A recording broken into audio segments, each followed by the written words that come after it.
Alright guys, MarkBoy316 here with another video, and today's going to be a DVD review. It is the collector's edition of The Self-Destruction of the Ultimate Warrior. Now, the documentary on this is pretty interesting. It's one of these DVDs that if you like the Warrior, you're probably not going to like the DVD because he gets bashed a lot. If you didn't like him, you're probably going to agree with most of it that's all here. I personally like the Ultimate Warrior, and some of the stuff that they said about him, I don't think was particularly that great. I don't think it was that true, as a matter of fact. But I know he wasn't the greatest wrestler in the world, yes. But he was a guy that had a lot of energy, ran 150 miles to the ring, had the charisma, had the look, drew somebody. They can't say he didn't draw any money, he did. And of course he beat Hogan for the title at 6. But yeah, it goes like the birth of the Dingo Warrior when he first went to World Class. That was his name, Dingo Warrior. Then he was named the Ultimate Warrior when he went to WWE. He talks about his entrance. Talks about the Weasel, Bobby the Brain Heenan, working with the Warrior. Parts Unknown, that's where Warrior was built from. Then it talks about Ultimate Warrior's stock rises. After he becomes Intercontinental Champ, he wants to go for the big prize. Then it's unique interviews. You could never understand anything he's ever said in his interviews. That's what made him kind of unique and cool. His feud with Rick Rude, working with Andre the Giant, working with Hogan. His WrestleMania 6 match with Hogan is talked about. The Ultimate Warrior as the WWE Champion. His feud match with King Randy Savage. Sergeant Slaughter, talking about him. The SummerSlam 91 controversy where he held up McMahon for more money. And McMahon fired him when he got back through the curtain. Stuff like that. Second chance. He returned back to the WWE, WWF. Name change from Jim Hellwig to actually naming himself the Warrior.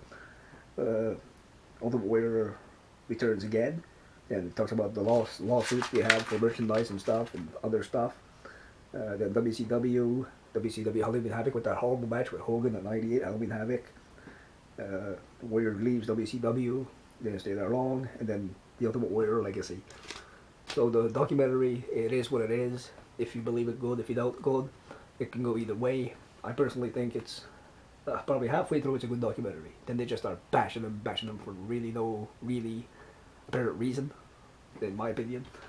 But yeah, it matches all here against Terry Gibbs from Wrestling Challenge. That was basically his TV debut on Wrestling Challenge. Then the Honky Tonk Man match from SummerSlam 88 where he beat him for the Intercontinental title. It was supposed to originally be Brutus Beefcake, who got injured. And Honky Tonk Man grabbed the mic and said, send anybody out here, send anybody out here. Ultimate Warrior's music hits, and boom, 28 seconds later, a new Intercontinental Champion. That was cool. Then title match against Hogan, obviously. Great match there. Title for title. Toronto Skydome.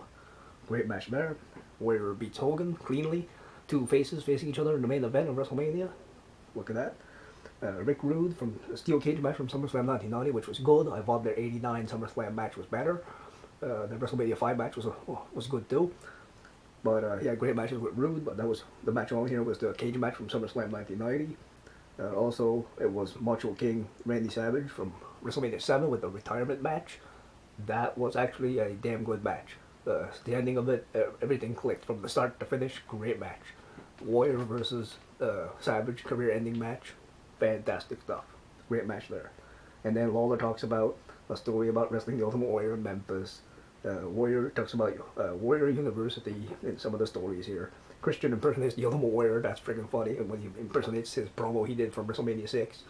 Then it's DiBiase tells a story about an autograph signing with the Ultimate Warrior. Basically says that it was him, I think Sting and Warrior, and they were at an autograph signing or some sort of autograph signing, and he didn't want to be seen with DiBiase or Sting. He wanted to be left alone on the booth, and he was not knowing if he wanted to get paid or not, or something like that. That's what DiBiase said. But pretty good stuff. It's about a 3-hour runtime on the normal disc with the matches and the documentary, and we got the bonus disc that runs about an hour. Has a great match on there. Not a great match, but has a good okay match with Hercules from Madison Square Garden in '88.